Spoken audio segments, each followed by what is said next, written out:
Now, listen to what Netanyahu said about a potential ceasefire deal. Hamas has consistently said no to every one of them. They don't agree to anything. Not to the Philadelphia corridor, not to the keys of exchanging hostages for jail terrorists, not to anything. They just want us out of Gaza so they can retake Gaza and do as they vowed to do. They made a deal a few months ago where we got more than half of our hostages out and more than half of the living hostages out. And we're doing everything we can to get the remainder. But Hamas consistently refuses to make a deal. Retired four-star General Jack Keane joins me now. General, will it be diplomacy or military action that settles this thing? Well, hopefully a little bit of both, but the reality is really clear in terms of what the Prime Minister is talking about here. And we got to go back to the fact that why does Hamas have these hostages? They've never done anything like that in the past on a scale. One or two is what they've done in the past. I think they got coached, frankly, by the Iranians who had 4 decades of taking hostages, and it's had a huge payoff for them. I believe what Sinwar and his leaders had in mind for taking the hostages is, one, get a lot of prisoners out of Israeli jails who they value. They're, in other words, Hamas fighters. But secondly, and even more important than that, use the hostages to ensure that they survive at the end. Some of their fighting force also survives, and it's a way to force the Israelis out of Gaza completely. So that is what Sinwar has been holding out for. I mean, his terms are pretty clear. Leave Gaza, permanent ceasefire.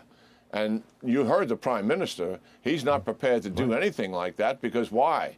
That guarantees that Hamas will rearm, regroup, and likely at some point reattack, which defeats the whole purpose of why he's in there in the first place. General, I'm sure you saw this, but during last night's town hall, Trump warned that we are, quote, in World War III territory. Watch this, please.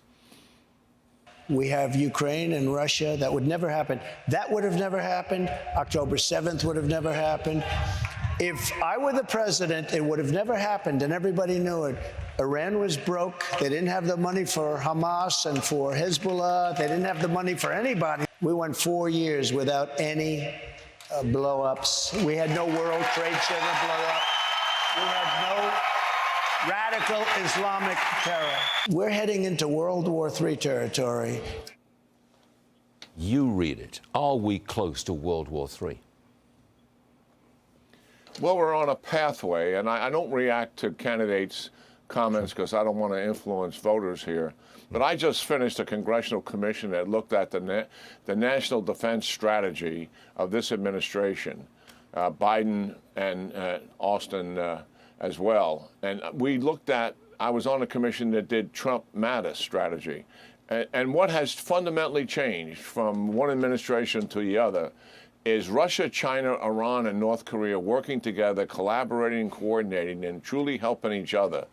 And the fact that they perceive the United States as being weak, and they're going to take advantage of it. So they have been incentivized by their perception of us.